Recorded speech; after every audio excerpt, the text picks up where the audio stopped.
and now it's Monday and I'm alone in the house. Steve has gone to work. I don't work Mondays. The sun is out and I had to go back to the shop because I had spotted this bright yellow jumper. And I was just about to put my hair on when it occurred to me that this was a perfect time to address something that a viewer had asked me to do. She said, could you do some reviews on cheaper wigs, cheaper brands? Well, that's a very valid point, actually, because as you know, I had been wearing my Belle Madame Larissa in caramel root, but yesterday I went to my daughter's wearing a Paula Young number. Very similar style, quite a big difference in price. Let me put the Belle Madame on. She's a bob, she's got waves, she's got long layers around the face, and she's a style, as I've said when I did the review, you can wear her up, dress her up, wear her for a very special occasion or a very casual occasion. I mean, really, ladies, this style, if you were to buy a style like this, you'd get a lot for your money. She is low density, but she looks like you've set your hair in curlers or heat dried her with a round hot brush, quite a large brush, because she's got nice lift from the root. Even though she's not full of permatease, she's got some on one side. Fabulous, fabulous, fabulous. I have nothing bad to say about this hair. Nothing bad to say. Beautiful. Now, let me put on the dupe. I wonder whether you'll guess what she is. Now look. She has got a reddish tinge to her. So this is the Belle Madame and this is the Paula Young. I'll put you out of your misery. The Paula Young is called Collins and the colour is Honey SF 1228, and this one is caramel root. She's got a root, she doesn't have a root. Now the curl pattern, it's very, very similar. I would say that Collins looks a little bit denser than Larissa does. If we look inside the cap, okay, I've still got Larissa on this side and Collins on this side. Now you can see a very generous side monofilament part that goes quite far back and a great lace front that's easily temple to temple, if not a little bit more. Okay, and this is the Collins. Now the difference with the Collins is that she's a closed rose lace on the top, but she does have a generous lace front. Now, despite the permatease there on the top, that generous lace front, if you're looking straight ahead, looks like a monofilament parting, no problem. And you've got a good inch of that. But basically, they've both got extended napes. They have both got soft ear tabs and they've both got sewn in open wefts around the rest of the cap. And I would say that the Larissa, the wefts are further apart compared to the Collins, which are closer together. But they're both really good caps, really comfortable caps, really great wigs. Okay, let's put the Collins on. So in that respect, a less expensive wig occupies a legitimate place in the wig closet, no doubt about it.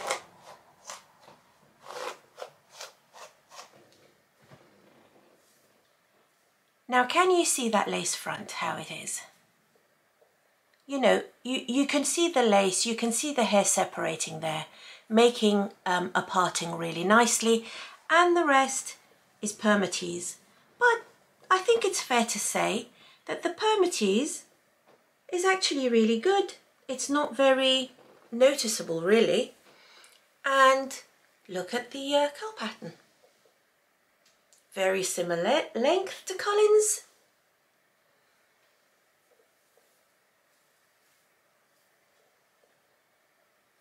Not a very dissimilar colour at all.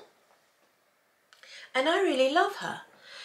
We all have got wigs that we wear at home, or wigs that we wear when we're going visiting family or something. It's a casual event, it's like an everyday thing.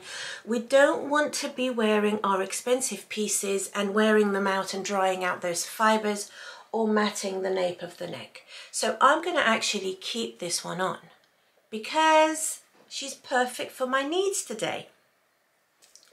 I bought these earrings, so I'm going to wear these. And I think that if I wear sunny clothes, I'll bring the sun out. And the sun is out today, in fact.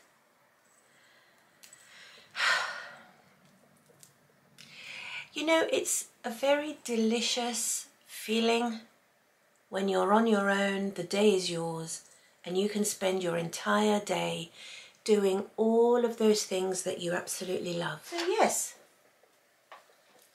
now Larissa will go back into her box and await a different occasion.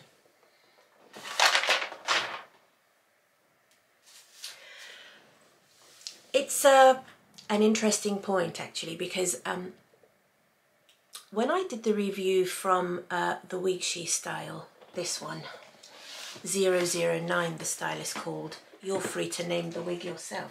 Blonde, the silvery ashy blonde. She also is a bob, but of course she's real hair.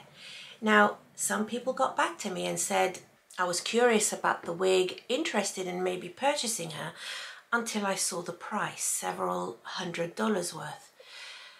And I felt that. I felt that because I can't go around buying hair like I used to buy hair. The cost of living crisis in this country is real. My income has to stretch so much further now because all of my other bills have gone up so much. And I also browse websites to see what wigs I like, and sometimes I recoil from the price. And these are synthetic pieces that we're talking about. Some of them are $300 to $400 for a synthetic piece. The long and the short of it is that the price of the wigs has gone up significantly, but I propose that a real hair piece like this is going to last you a good couple of years with careful caring for her.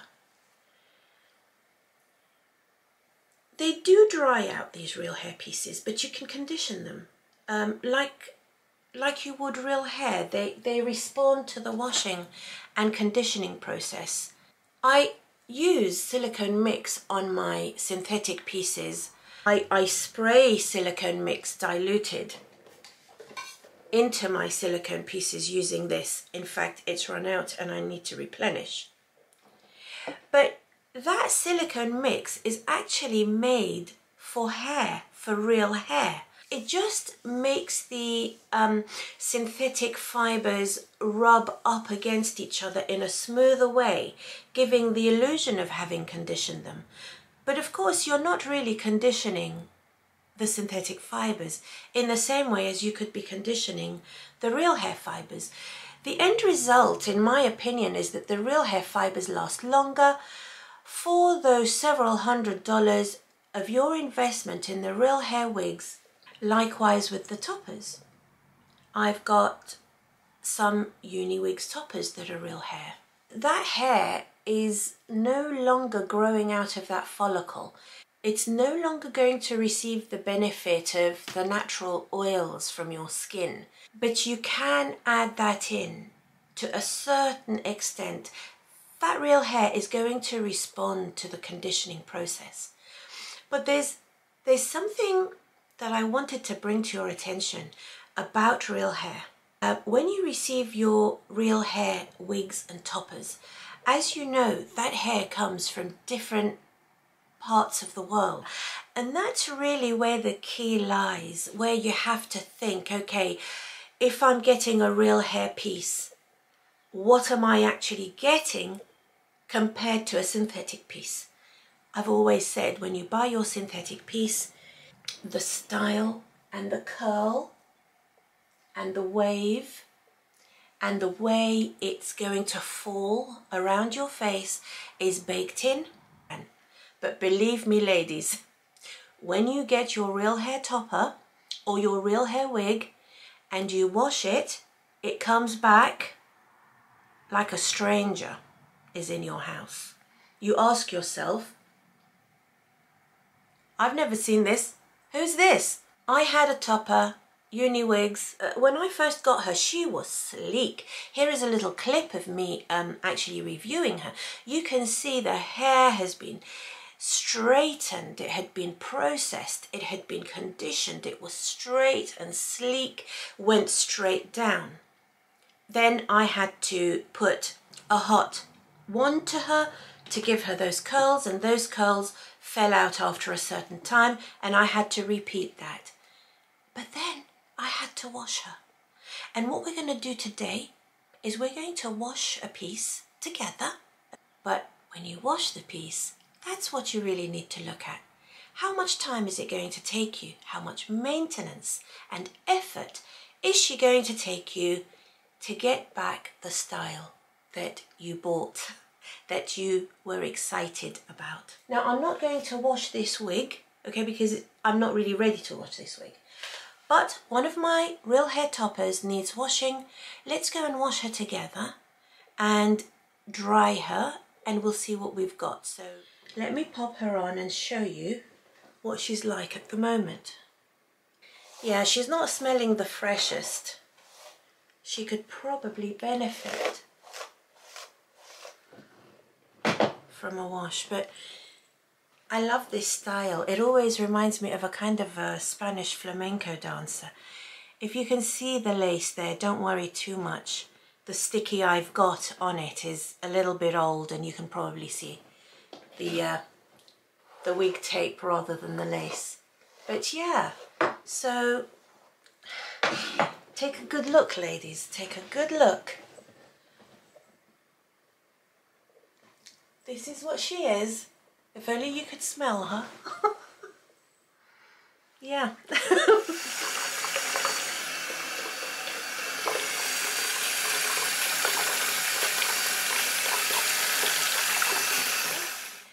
And it's a matter of just squeezing that water out of her very, very gently. We're going to put a little bit of warm air on her just to get her started with the drying process. And then I'm going to hang her in my bathroom, allow her to dry, and I'm going to go for a walk. I need to move. Okay, I've gone away and done a few things, and my topper is almost completely dry. It's mainly the cap that's a little bit wet.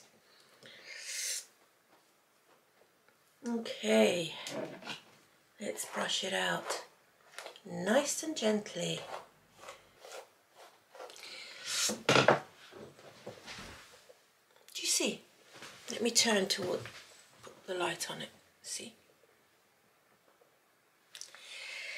Now it looks just like an absolutely natural head of hair, in the sense that it actually matches the texture of my hair perfectly, as it is freshly washed and brushed out. It's just a little bit damp here at the back, but you can see how it moves.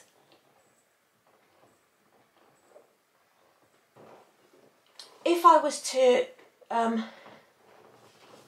wash my Wig She wig, this is the result that I would get. It would simply be just dyed another colour. If you like this look, and to tell you the truth, I actually like this look because it gives you an element of realism that a very styled head of hair doesn't really give you. If you were to just wear this, you know, it would actually look like you had washed your hair and just come out of the shower and just dried it. And if you just want to enjoy the sensual pleasure of having long, healthy, natural hair, like it's just grown out of your head, you haven't been to the hairdresser for ages, and this is just naturally what it looks like when you come out of the shower. If you want to enjoy that for the day, you absolutely can. This is also what you're purchasing when you are investing your money in that real hair wig or topper. There's so many things to balance. It depends on what your needs are. If you don't want to style your hair again or straighten it or curl it as you would your own natural hair, then really real hair isn't for you, because after a certain length of time of wearing it, it is going to need to be washed, and then you'll be back to square one with the styling and the caring for the hair. Alternatively, there's no real styling involved with most synthetics, especially if they're not heat friendly. The style is baked in. It is there all the time, day and night. And when you wash it, it just comes out lovely and styled again. But you do have the problem that it becomes dry a little bit quicker, much quicker in fact, than your real hair pieces. I hope this has helped you in making your choices, because I know that these pieces are not inexpensive, and we all have to think carefully about how we're spending our money.